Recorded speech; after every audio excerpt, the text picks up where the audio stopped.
Salut, nouveau podcast dispo sur toutes les plateformes maintenant. Le sujet c'est le suivant, c'est la nostalgie. Donc on va parler de nos souvenirs, de leurs limites, et on va voir ce que la nostalgie peut nous apporter, que ce soit du positif ou du négatif. Donc la nostalgie, qu'est-ce que c'est? La nostalgie, par définition, c'est un regret mélancolique, donc d'une chose qui est révolue ou qu'on n'a pas connue, ou un désir insatisfait. Donc c'est un sentiment où on associe facilement des sensations agréables, souvent a posteriori. Mais c'est à la fois aussi un sentiment contrasté. Donc il y a des points positifs et des points négatifs. On va les détailler après. Il y a Annie Dupéret, une actrice française qui avait qualifié la nostalgie de noire et blanche. Quelque chose à deux faces, de contrasté. À moins que j'ai pas bien compris son message, mais ce que j'entends, c'est que le premier, c'est quand on retombe dans nos beaux souvenirs d'époque. Le second, c'est quand ça peut être un frein à notre vie et à nos sentiments d'instant présent. Avant de voir les points positifs et négatifs, on va voir des souvenirs, car la nostalgie se construit vraiment autour des bons souvenirs. Donc comment fonctionne un souvenir chimiquement? En gros, un souvenir correspond à une variation de l'activité électrique au niveau d'un circuit spécifique formé de plusieurs neurones qui interagissent par le biais des connexions synaptiques, qui sont les points de contact entre les neurones en fait. Donc on va pas aller plus loin dans les détails parce que je vais vous perdre et je vais me perdre aussi. Donc un souvenir, ça peut être créé à partir d'un millier de combinaisons différentes qui peuvent utiliser des sensations issues de nos cinq sens. On peut voir quelque chose ou sentir un truc qui nous replonge directement dans notre enfance ou dans un souvenir, qu'il soit bon ou mauvais. On choisit pas, l'idée elle vient très très vite. En gros, c'est comme les muscles, il faut les entraîner, les faire travailler pour qu'ils restent là, en forme. C'est pour ça qu'il est si bon et important en vrai de passer du temps à se rappeler, à se remémorer nos souvenirs, seul ou à plusieurs. Je trouve toujours mieux de le faire avec quelqu'un d'autre, parce que c'est souvent plus positif, et puis il peut vous apporter des éléments que vous avez oubliés, et souvent on fait cette activité avec le sourire aux lèvres en vrai. Et en écrivant cette parenthèse sur les souvenirs, j'ai eu envie de partir sur les sujets des déjà vus, tu sais les situations où on a l'impression de l'avoir déjà vécu. Donc il y a plusieurs explications scientifiques, comme le décalage de traitement de l'information dans le cerveau, ou le fait que ce soit des situations que nous avons rêvées par exemple.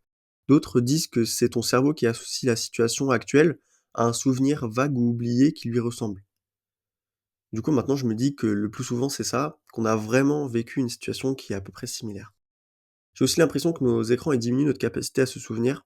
Je pense vraiment qu'un trop d'utilisation peut complètement flinguer notre mémoire, notamment à cause de la diminution du temps que nous passons à se rappeler. Donc je sais pas du tout si c'est prouvé, mais j'ai un exemple, quand j'étais petit, après chaque match de foot, je passais ma soirée à me le remémorer. Genre le soir, au moment de m'endormir, je me refaisais tout mon match, avec toutes les bonnes et mauvaises actions que j'ai pu faire. Je pense que ces temps-là m'ont permis de construire mes souvenirs et de vraiment les façonner et de les ancrer en moi.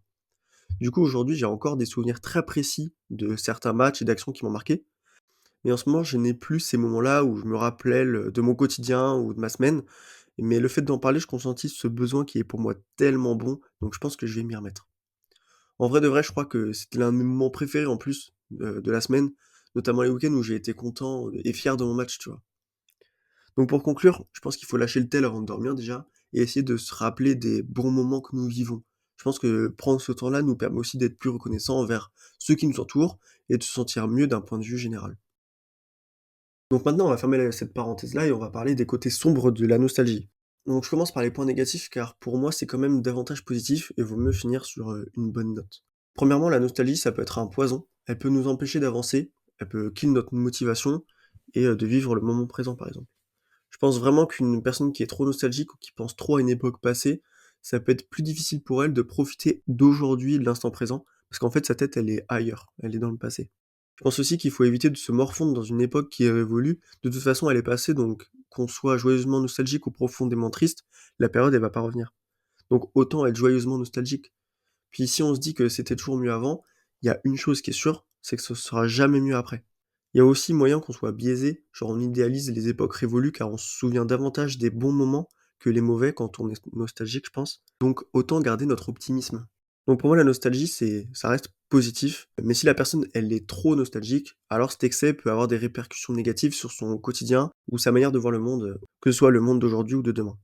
Donc maintenant, on va voir les côtés positifs. Comme j'ai déjà dit, je pense vraiment que la nostalgie, c'est quelque chose de bien. Elle nous ramène facilement en enfance, dans une période d'innocence et de bons moments. Et c'est encore mieux quand on partage la nostalgie, tu sais, quand t'es assis avec ton vieux poteau que tu connais depuis le primaire, ou je sais pas, du lycée ou du taf, et que tu te rappelles des dingueries que vous avez fait ensemble. Ça m'arrive parfois de passer des heures à se rappeler, je sais pas, des années, des voyages, des merdes, du quotidien, des fous rires, des soirées, etc. Et en plus de se rappeler des moments à plusieurs, ça peut nous permettre de, comme on l'a déjà dit, de se remémorer des détails qu'un d'entre nous a encore en tête et que d'autres ont oubliés. Et ces moments-là, à plusieurs, je trouve que ça nous permet aussi de comprendre l'importance qu'ont les autres pour nous, parce qu'on a envie de continuer de créer des souvenirs avec eux, pour être dans un futur nostalgique du présent. Ça nous montre l'importance de nos relations et nous fait comprendre quels moments sont les plus forts et essentiels pour nous. Ça peut nous permettre de comprendre quelles sensations nous aimons profondément et lesquelles nous font du bien sur le long terme. Et donc adapter un peu notre quotidien et notre présent en fonction de celle-ci. Donc la nostalgie, c'est parfois du partage, mais on se souvient aussi de bons moments solo, comme jouer à la Play ou à la DS sous la couette tard l'époque. Peut-être que certains seront davantage marqués et nostalgiques d'un été passé dehors à voir masse de monde, plutôt qu'un hiver passé devant la Play. Pour d'autres, ce sera le contraire, enfin chacun son truc, je pense. Pour moi, la nostalgie, c'est un sentiment qui nous remplit de gratitude surtout. On repense à ces bons moments qu'on a eu la chance de vivre ou ceux qu'on est allé chercher. On les observe lentement s'éloigner et au fur et à mesure, il est plus facile de prendre du recul. En étant nostalgique, on peut se dire qu'en soi, seuls les bons moments comptent, ou du moins peut-être qu'on se rappelle plus facilement de ceux-là que les mauvais. C'est aussi un feeling qui nous force à apprendre et accepter la notion du temps qui passe quelque part en soi. Parce que la nostalgie, ça nous permet souvent de revoir notre passé avec les yeux fermés. Je pense aussi que le fait qu'on se remémore les éléments du passé, ça nous permet de renforcer notre identité, de se rappeler de qui nous sommes et d'où nous venons, et aussi de renforcer nos sentiments, nos émotions qui ont pu nous traverser sur le moment. Donc voilà ce qui est pour des points positifs de la nostalgie, mais je pense surtout que le plus important, c'est de pas se prendre la tête. Chaque sentiment a son moment. On est des humains remplis d'émotions, de ressentis, de sentiments, de moods, etc. Ces choses-là, on ne les choisit pas toujours. Certains et certaines sont très fortes et difficiles à faire disparaître.